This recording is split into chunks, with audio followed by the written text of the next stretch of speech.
날마다 쓰는 나의 신앙일기 TV 데일리 큐티 나무향기입니다. 오늘은 출애굽기 23장 27절에서 33절을 묵상하겠습니다. 내가 내 위엄을 내 앞서 보내어 내가 이를 곳에 모든 백성을 물리치고 내 모든 원수들이 내게 등을 돌려 도망하게 할 것이며 내가 왕벌을 내 앞에 보내리니 그 벌이 히위 족속과 가나안 족속과 헷 족속을 내 앞에서 쫓아내리라. 그러나 그 땅이 황폐하게 되므로 들짐승이 번성하여 너희를 해할까 하여 1년 안에는 그들을 내 앞에서 쫓아내지 아니하고 내가 번성하여 그 땅을 기업으로 얻을 때까지 내가 그들을 내 앞에서 조금씩 쫓아내리라. 내가 내 경계를 홍해에서부터 블레셋 바다까지 광야에서부터 강까지 정하고 그 땅의 주민을 내 손에 넘기리니 내가 그들을 내 앞에서 쫓아낼지라. 너는 그들과 그들의 신들과 언약하지 말라. 그들이 내 땅에 머무르지 못할 것은 그들이 너를 내게 범죄하게 할까 두려움이라. 내가 그 신들을 섬기면 그것이 너의 올무가 되리라. 하나님께서 이스라엘 백성들을 위하여 하나님의 위엄을 앞서 보내시며 왕벌을 미리 보내시겠다고 말씀하셨습니다. 그 왕벌이 히위 족속과 가나안 족속과 헷 족속을 쫓아낼 것이라고 약속해 주셨습니다. 하지만 그 족속을 갑자기 다 쫓아내면 땅이 황폐해지고 들짐승이 번성해서 이스라엘 백성들을 해칠까봐 천천히 그 족속들을 쫓아내실 것이라고 말씀하셨습니다. 이것이 하나님의 사랑이며 이스라엘을 위한 배려입니다. 그런데 가나안 족속들이 한꺼번에 쫓겨나지 않고 조금씩 나가게 되면 이스라엘 백성들이 해야 할 일이 있습니다. 그들을 쫓아내는 일입니다. 이스라엘 백성들이 가나안 땅에 들어갔을 때 그곳은 빈들이 아니었습니다. 많은 민족들이 경계를 이루고 성을 쌓고 밭을 일구며 살고 있는 곳이었습니다. 그렇기 때문에 이스라엘 백성들이 가나안 땅에 들어갔을 때 먼저 살고 있던 사람들을 쫓아내야 했습니다.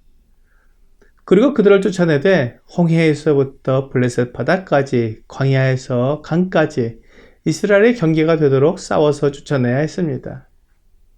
하나님은 이스라엘 백성들에게 이에 대해 분명하게 약속해 주셨습니다. 그 땅의 주민을 내 손에 넘기리니 내가 그들을 내 앞에서 쫓아낼지라. 그렇습니다. 하나님께서 그 땅의 주민을 이스라엘에게 넘겨주신다는 것은 하나님께서 조건 없이 약속하신 것입니다. 그러므로 그들은 이스라엘에게 쫓겨나게 될 것입니다. 그러므로 이스라엘 백성들은 그 가나안 사람들을 무서워하지 않고 담대함으로 그들을 쫓아내야 했습니다. 하나님께서 지금 이스라엘을 애굽에서 이끌어내셔서 광야까지 인도하시고 만나를 먹이시고 반석에서 물을 내서 먹이시는 것은 오직 그들을 약속의 땅인 가나안 땅으로 들어가게 하시기 위함입니다. 그러므로 이스라엘이 그 땅을 정복하고 그 거민들을 쫓아내는 것은 하나님의 뜻이며 그들에게 주신 사명입니다. 이스라엘 백성들은 애굽에서 종노릇 했었고 이제 애굽에서 나와서는 광야를 떠도는 나그네가 되었습니다. 그들이 젖과 꿀이 흐르는 가나안 땅에 들어가서 정착을 하게 되면 그들의 삶은 완전히 다른 삶을 살게 될 것입니다. 그들은 땅을 가지게 될 것이고 전쟁을 통해 얻은 전리품과 성과 집을 가지게 되며 가축을 치면서 안정된 생활을 하게 될 것입니다. 그렇게 새로운 삶을 살게 될 때 그들에게 주의해야 할 일이 있었습니다. 이스라엘 백성들은 그 땅 주민들이나 그 땅의 신들과 언약을 맺지 말아야 했습니다. 이스라엘 백성들이 새로운 환경에 들어가게 되면 새로운 유혹을 받게 될 것이 분명했습니다. 그 땅의 주민들이 살아온 그의 삶의 방식과 그들의 문화를 따라가고자 하는 유혹이 있을 것입니다. 그리고 그들은 강한 반항과 싸움으로 그들을 쫓아내지 못하고 그들을 용납하는 일도 있게 될 것입니다. 하지만 하나님은 그것을 금하셨습니다. 하나님은 이스라엘 백성들에게 분명히 약속하셨습니다. 그들이나 그들의 신과 언약하지 말라. 이것은 이스라엘 백성들을 위한 하나님의 배려였습니다. 처음부터 그런 각오로 가나안 땅의 모든 족속들을 다 쫓아내고 그들의 신들과 언약을 맺지 않아야 했습니다. 고린도후서 6장 14절부터 16절은 너희는 믿지 않는 자와 멍에를 함께 맺지 말라.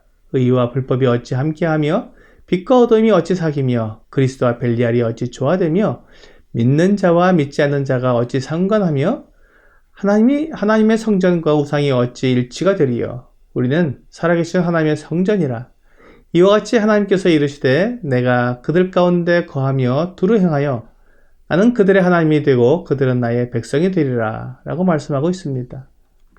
하나님은 이와 같이 분명한 구분을 말씀하고 있습니다. 어떤 사람들은 하나님께서 너무 이기적이며 기독교는 너무 배타적이라고 말을 합니다.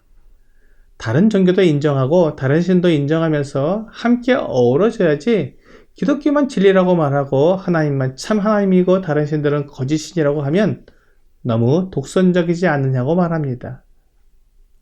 하지만 이 세상을 창조하신 신은 유일하신 하나님이시며 하나님의 말씀만이 진리라고 말하는 것은 독선이나 이기적인 것이 아닙니다.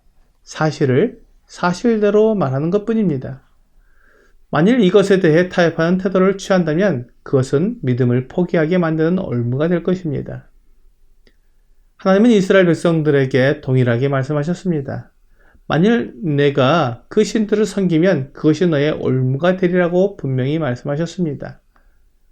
이스라엘 백성들이 가나안 족속들을 몰아내지 못하고 그들과 어울려 살면 그들이 이스라엘 백성들에게 새로운 문화, 새로운 삶의 방식을 가르쳐 줄 것입니다. 그것은 악한 것이며 하나님 앞에 죄를 짓게 만드는 것들입니다. 이스라엘 백성들이 그런 삶을 따라갈 때 그들은 하나님께로부터 멀어질 것이며 마치 올무가 거기에 잡힌 짐승을 서서히 죽어가게 만들듯이 이스라엘을 죽음으로 이끌어갈 것입니다. 이 세상은 매우 유혹적입니다. 나의 마음을 알아주는 것 같고 또한 내 욕구를 채워주어서 내가 나답게 살 수 있게 만들어주는 것 같습니다. 그래서 하나님을 섬기는 삶은 어찌 보면 내가 없고 너무 얽매고 있으며 나의 퍼부를 펼치지도 못하는 그런 답답한 삶인 것 같아 보입니다. 그러나 물고기가 물 속에서 참된 자유를 누리며 자기의 삶을 최고로 누리는 것처럼 사람은 하나님 안에서 살 때 완벽한 자유와 성장을 경험하게 됩니다. 에덴 동산에서 하나님의 은혜와 사랑을 받아 완전함을 누리던 아담과 하와가 뱀의 유혹을 이기지 못하고 선악을 알게 하는 나무의 열매를 먹었을 때 사람은 자유를 얻은 것이 아니라 죄의 노예가 되었으며 흙에서 와서 흙으로 돌아가는 죽음을 맞이하게 되었습니다. 죄의 올무는 이처럼 우리를 죽음으로 이끌어갑니다. 오늘의 적용 질문을 보겠습니다. 하나님께서 금하셨지만 내 욕심 때문에 하고 싶어하는 일이 있습니까? 교만과 욕심은 우리를 떠나지 않고 언제든지 우리 안에서 하나님 말씀보다 내 육체가 원하는 것을 하도록 이끌어갑니다. 오늘 하나님의 말씀을 벗어나 내 욕심대로 하는 것이 죄의 올무에 빠지는 것임을 알고 하나님을 믿음으로 모든 유혹을 이겨내는 여러분과 제가 되기를 주 예수님의 이름으로 기도합니다.